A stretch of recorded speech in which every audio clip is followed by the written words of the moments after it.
Welcome to Down to Business with V. I'm your host, V, and today we're taking a second look at insights from this year's cybersecurity experts and their tips to keep your businesses and families safe and secure.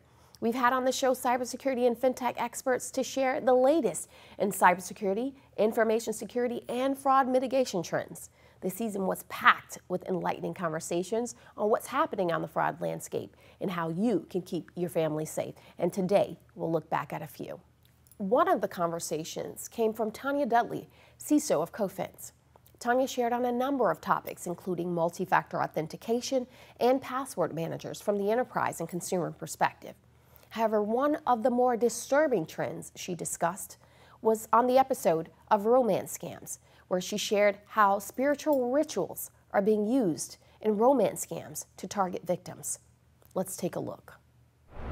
Speaking of the FBI, right. You and I were in a brief. You actually presented very interesting information on how these con artists are taking an even darker turn in how they exploit victims. Mm-hmm. Tell us about this trend in using spiritual rituals and how that's being used to target potential victims. So really what's happening is, the organized groups within Nigeria, right, that are trying, they recruit, the recruits that are the ones that are doing the online transactions, right, that are, evolving these conversations, but they're recruiting them similar to what we see in the United States with the gang members, right? We hear the Crips and the gangs out of LA, right, where they're trying to, become a member.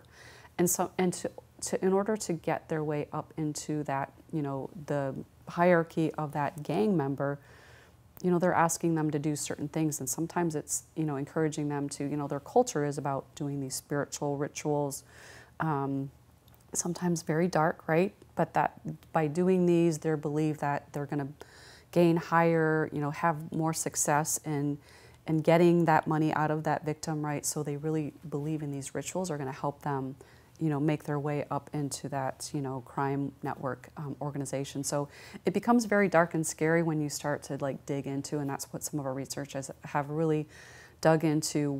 How is this stemming for, right? Because how do you solve for this crime if you can't understand what's the motive behind it? And when you start to dig a little bit deeper and see some of these motivations that they have to be able to become higher in the hierarchy, right, and leading to these voodoo type rituals, it becomes very dark, something that we don't really like to spend a lot of time on, but you have to really understand that criminal mindset, right, to be able to know how can we get ahead of this and make an impact in it. Absolutely. And Tanya, I know you mentioned that, this was happening in the Nigerian crime rings and they're carrying out this. We've also heard of it here in the US where these malicious actors are using spiritual rituals, like you talked about, the voodoo, the hexes, the vexes, whatever you'd like to call them, as a way to target victims, to increase their levels of success with carrying out crimes against them. Right. Yeah, it becomes very unfortunate. And unfortunately, if you also think about the victim side, right? So they don't realize that they're in this relationship or that they're, so it's hard for them to see outside of this, right? Because they really truly believe they're in a real relationship.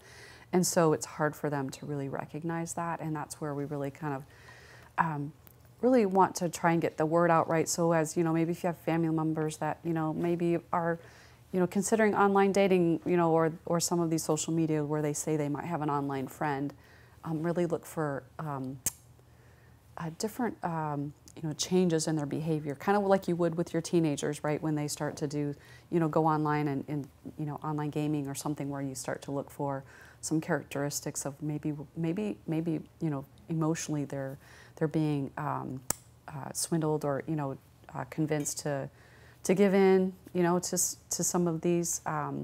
Also helping with them to maybe how you protect them, your aging parents, right? The aging adult. How do you protect their financials, right? Making sure that you have some stopgaps in there to help, so they don't drain their bank account, right? And be out. We hear stories after stories that are very unfortunate, where they've given over a lot of money to these criminals that they can never get back.